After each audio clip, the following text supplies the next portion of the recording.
I'm Susan Page. In this video blog, I'm going to share 3 ways to reframe your mind. You know, your mind is a powerful thing, so try to use it for your own good. Number 1, think of the time you had with your spouse as a gift. You know, every morning when I say my prayers, I thank God for giving me Greg for 43 years. Of course, I wanted more years, but I think of our 43 years as such a gift. And gifts are wonderful things to receive. I could easily be negative and think of everything I lost when Greg died. And you may be feeling that way right now too, and that's how you're thinking. But try to reframe how you think about losing your spouse. Be thankful for whatever time you had with your spouse, whether you had him or her for 5, 10, or more years, and consider whatever time you had as a gift. Number 2, another way to look at your loss is to consider, what if you never met your spouse?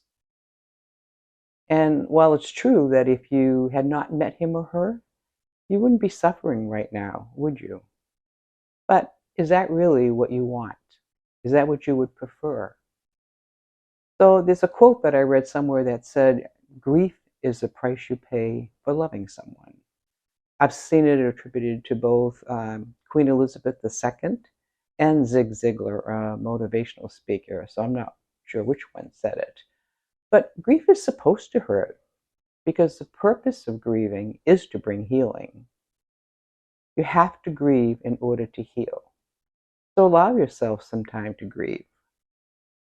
And the third thing is Viktor Frankl wrote a book called The Meaning of Life.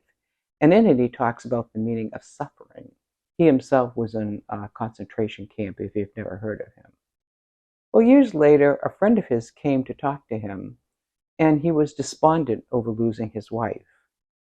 And Frankl asked him, well, how would his wife have fared if he had died first and his wife survived him? In that moment, the man realized the gift he had given to his wife. He was suffering so she didn't have to suffer, losing him. It's just another way to think of a gift.